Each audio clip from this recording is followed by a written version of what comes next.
Hello viewers, welcome to Teach Mathematics 23. So group 4 வந்து பார்த்தீங்கன்னா இன்னும் ஒரு 1.5 மாதம் பக்கம் தான் நமக்கு ஒரு டைம் இருக்குது இல்லைங்களா. ஸோ அடுத்தது வந்து குரூப் 2க்கு கூட நமக்கு அதிகபட்சமான மாதங்கள் வந்து நம்ம கையில் வந்து இருக்குது. பட் இப்போ இருக்கக்கூடிய அட் ப்ரெசன்ட் பக்கத்தில் இருக்கக்கூடிய பரீட்சைக்கு வந்து பார்க்கும்போது நிறைய பேருக்கு வந்து நான் ரொம்ப பெரிய ஃப்ரெஷர் மேம், இல்லாட்டி நான் ஆல்ரெடி படிச்சுட்டு இருந்த ஸ்டூடெண்ட் தான், தமிழ் மேக்ஸ் என்னால் படிக்க முடியுது, ஜிஎஸ் வந்து எனக்கு எப்படி இப்போ இருக்கக்கூடிய காலகட்டத்தில் என்னால் அந்த குறுகிய காலத்தில் எப்படி வந்து அப்ரோச் பண்ணணுங்கிறது தெரியல, ஏன்னா அதை எப்படி ஆரம்பித்து எனக்கு எப்படி முடிக்கணுங்கிறது வந்து எனக்கு தெரியலை. ஸோ தொட்டால் எனக்கு வளவலன்னு போகிற மாதிரியே இருக்குது, ஒரு கிளியர் கட்டாக வந்து எனக்கு தெரியலை, ப்ளஸ் வந்து எனக்கு பயத்துலேயே எனக்கு அது வந்து தொடவே எனக்கு முடியலை. ஸோ இப்போ இருக்கக்கூடிய பீரியடில் குயிக்காக வந்து எனக்கு படித்து முடிக்கிற மாதிரி இருக்கணும் அப்படின்னு வந்து விருப்பப்படுறவங்களுக்கான வீடியோ தாங்க இது. ஷார்ட் அண்ட் ஸ்வீட்டாக அண்ட் நீட்டாக கிளியர் கட்டாக படிக்கிறதுக்கான ஒரு மெட்டீரியல் தான் இப்போ நான் உங்கள்கிட்ட காட்ட போகிறேன்.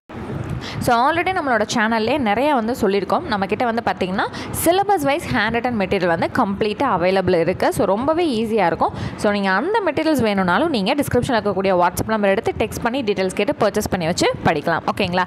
இல்லைங்க எனக்கு அந்தளவுக்கு அதையுமே எனக்கு புரிஞ்சுக்கிறதுலாம் டைமில் டப்புன்னு ஒரு ஒன்லைனர்மாக இதுதான் ஆன்சர் இப்படின்னா இப்படி தான்ற மாதிரி டக்குன்னு வந்து ரொம்ப இம்பார்ட்டண்ட்டான விஷயங்கள் இருந்தால் எனக்கு நீட்டாக இருக்கும் அப்படின்னு யோசிச்சிங்கன்னா நீங்கள் இந்த மெட்டீரியல் வந்து கோ த்ரூ பண்ணலாம். ஓகேங்களா? ஸோ இப்போ ஹிஸ்ட்ரி அப்படின்னு வந்து நம்ம எடுத்துக்கிட்டோம்னு வச்சுக்கோங்களேன், அதாவது 6th to 12th வரைக்கும் வரலாறு புத்தகம் மட்டும் இருக்குது இல்லைங்களா. ஸோ அதில் வந்து பார்த்திங்கன்னா நமக்கு யூனிட் 3ல் இருக்கக்கூடிய ஹிஸ்ட்ரி, அதே யூனிட் 3ல் இருக்கக்கூடிய ஐஎன்எம், லாஸ்ட் யூனிட்டாக இருக்கக்கூடிய யூனிட் 6 இருக்குது இல்லைங்களா. ஸோ இந்த 3 பகுதிகளுமே நமக்கு எந்த இதில் கவர் ஆகும், 6லேருந்து 12ஆம் வகுப்பு வரைக்கும் இருக்கக்கூடிய வரலாறு புத்தகம். ஓகேங்களா? நான் வந்து ஹிஸ்ட்ரிங்கிற இங்கே இருக்கக்கூடிய யூனிட் அந்த சிலபஸை நான் மீன் பண்ணலைங்க, நம்மளோட பள்ளி பாட புத்தகம் இருக்குது இல்லைங்களா, 6லேருந்து 12 வரைக்கும் வரக்கூடிய பள்ளி பாட புத்தகத்தில் வரக்கூடிய வரலாறு அப்படிங்கிறதுல நமக்கு என்னென்ன கவர் ஆகுதுன்னா இந்த ஹிஸ்ட்ரி, ஐஎன்எம் இந்திய தேசிய இயக்கம், அதுக்கப்புறம் யூனிட் 6. ஓகேங்களா?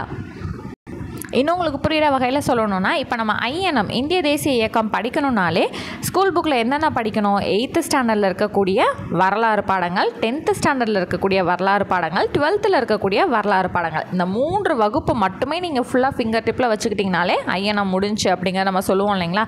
அதே போல் ஹிஸ்ட்ரி வந்து பார்த்திங்கன்னா மிச்சம் இருக்கக்கூடியது, யூனிட் 6 இடையில இருக்கக்கூடியது, இது மொத்தமாக நீங்கள் சேர்த்திங்கன்னா மொத்தமாக நம்மளோட பரீட்சையில் எக்ஸாமில் வந்து 30 கேள்விகள் வந்து கேட்பாங்க. யூனிட் 6ல் வந்து 20 கொஸ்டினும், ஹிஸ்ட்ரி ஐஎன்எம் ரெண்டுமே சேர்த்து இப்போ ஒரே யூனிட்டாக இருக்குது இல்லைங்களா, அதில் 10 கேள்விகளும், மொத்தமாக 30 கொஸ்டின் வந்து நமக்கு கேட்பாங்க. ஓகேங்களா? இந்த 3 பாடங்கள் பொறுத்தளவில், அதாவது ஐஎன்எம், ஹிஸ்ட்ரி, யூனிட் 6 பொறுத்தளவில் நமக்கு நடப்பு நிகழ்வுகள்ங்கிறது எதுவுமே கிடையாது. ஸோ கம்ப்ளீட்டாக புக்கில் என்ன இருக்கோ அது மட்டும்தான் நமக்கான கொஸ்டினாக வரும். கரண்ட் அஃபேர்ஸ் அப்படிங்கிற ஒரு பிரச்சனை வந்து நமக்கு கிடையாது. ஓகேங்களா? ஸோ அந்த வகையில் நம்ம ஒரு 3200 பாயிண்ட்ஸ் வந்து நம்ம மேக் பண்ணியிருக்கோம். ஸோ இதை மட்டுமே நீங்கள் படிச்சிங்கனாலே போதுமானது. இப்போ ஃபார் எக்ஸாம்பிள் 6th ஸ்டாண்டர்ட் முதல் பருவத்தில் இருக்கக்கூடிய முதல் லெசன் வரலாறு என்றால் என்ன அப்படின்னா, இப்போ வரலாற்றின் தந்தை யார், வரலாறுங்கிறது எதை வந்து சொல்கிறாங்க, கடந்த கால நிகழ்வுகளின் காலவரிசை பதிவு. ஸோ இதெல்லாம் நீங்கள் வந்து மனப்பாடம் பண்ணணுங்கிற அவசியமே இருக்காது இல்லைங்களா. ஜஸ்ட்டு சும்மா ஒரு நாளைக்கு ஒரு 10 வாட்டி நீங்கள் ரீட் பண்ணிங்கனாலே உங்களுக்கு 2-3 லெசன் அசால்ட்டாக நீங்கள் படிக்கலாம். ஸோ இந்த மாதிரி உங்களுக்கு பாயிண்ட்ஸ் மேக்கிங் மாதிரியும் இருக்கும்போதும் இது தாங்க, ஸோ வாட் இஸ் வாட் அப்படின்னு சொல்லி தெளிவாக இருக்கும்போது உங்களுக்கு படிக்கணுங்கிற ஆர்வமும் வந்து அதிகரிக்கும், உங்களோட டைமும் வந்து அதிகமாக சேவ் ஆகும். ஸோ இப்போ இருக்கக்கூடிய காலகட்டங்களில் டக்குன்னு டைம் சேவ் பண்ணி தான் நம்ம படிக்க பார்க்கணும் இல்லைங்களா. ஸோ நீங்கள் பயந்துக்கிட்டே இருந்து எதுவுமே படிக்காமல் நீங்கள் அந்த பரீட்சையை போய் அட்டன் பண்ணுறதுக்கும், ஓகே நம்ம பாஸ் பண்ணுறதுக்கு ஏதாவது ஒரு வழிவகையில் நம்ம ஃபுல்லாக ரெடியாகி போகணும் அப்படிங்கிறதுக்கு வித்தியாசம் இருக்குது இல்லையா. ஸோ இப்போ இருக்கக்கூடிய காலகட்டங்களில் நீங்கள் இந்த மாதிரி படிச்சுக்கிட்டிங்கன்னா உங்களுக்கு ரொம்பவே ஈஸியாக இருக்கும். ஸோ இதில் இருக்கக்கூடிய இம்பார்ட்டன்ட் பாயிண்ட்ஸ் எல்லாமே நீங்கள் கவர் பண்ணி படித்ததுக்கப்புறம் நீங்கள் புக்கை எடுத்து பார்த்தீங்கன்னா ஓகே நம்ம எல்லாமே படிச்சிட்டோம், இதைத்தான் நம்ம படித்தோம், அட இதுக்காடா இவ்வளோ நாளாக நம்ம படிக்காமல் இதெல்லாம் ஸ்கிப் பண்ணிட்டு இருந்தோங்கிற மாதிரி தான் உங்களுக்கு ஒரு எண்ணம் வரும். ஓகேங்களா? ஸோ இந்த பாடப்பகுதியை பொறுவே உங்களுக்கு எல்லாமே கம்ப்ளீட்டாக லெசன் வைஸ் வந்து வந்துடுங்க. இதே போல் 12ஆம் வகுப்பு வரலாறு கடைசி பாடம் வரைக்குமே உங்களுக்கு ஒரு லெசனுக்கானது வந்துடும். ஸோ 11th மட்டும் நம்மக்கிட்ட எப்படி இருக்கும்னு பார்த்தீங்கன்னா முன்னாடி இருந்த டேர்ம் புக் வைஸாக வந்து உங்களுக்கு இருக்கும். ஸோ டேர்ம் புக் 1 பகுதி 1க்கான பாயிண்ட்ஸ் வந்து ஃபுல்லாக வந்துடும், ஒரு 200 பாயிண்ட் வந்துடும். அடுத்து பகுதி 2க்கான ஒரு 200 பாயிண்ட்டுக்கு மேலே உங்களுக்கு வந்து கிடச்சிடும். ஓகேங்களா? ஸோ கம்ப்ளீட்டாக ஆல் லெசன்ஸ் வந்து சேர்ந்து தான் நமக்கு வந்து வரும். 6th to 12th வரைக்கும் நமக்கு தேவையான இம்பார்ட்டன்ட் பாயிண்ட்ஸ் கம்ப்ளீட்டாக 3200 பாயிண்ட்ஸ் வந்துடும். ஸோ இதில் நான் ஆல்ரெடி சொன்னது போல் நம்மளோட சிலபஸில் இருக்கக்கூடிய 3 பாடங்கள் வந்து கவர் ஆகும். அதாவது யூனிட் வைஸ் பார்க்கும்போது 2 யூனிட் வந்து உங்களுக்கு கம்ப்ளீட்டாக கவர் ஆகிடும்.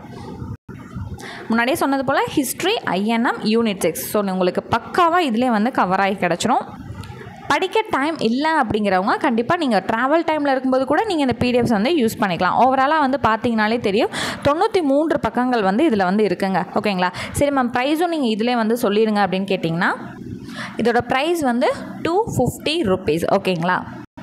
ஸோ வேணுங்கிறவங்க குயிக்காக வந்து இதை பர்ச்சேஸ் பண்ணி படிக்க ஆரம்பிச்சிருங்க. ஸோ இதுக்கு மேலே வந்து எப்படி படிக்கிறதுனே தெரியலை அப்படின்னு சொல்லிட்டு நீங்கள் டைம் வேஸ்ட் பண்ண வேணாம். இதே போல் எக்கனாமிக்ஸ், பாலிட்டி, சயின்ஸ் இது எல்லாமே அடுத்தடுத்து 1 by 1 வந்து ரெடி ஆகிட்டே தான் இருக்கும். ஸோ இப்போ இந்த ஹிஸ்ட்ரி 3200 இம்பார்ட்டன்ட் பாயிண்ட்ஸ் வந்து பர்ச்சேஸ் பண்ணுறவங்களுக்கு அடுத்தடுத்த பிடிஎஃப் வந்து பர்ச்சேஸ் பண்ணும்போது உங்களுக்கு அதிகமான ஆஃபர்ஸ் வந்து கிடைக்கும். ஓகேங்களா?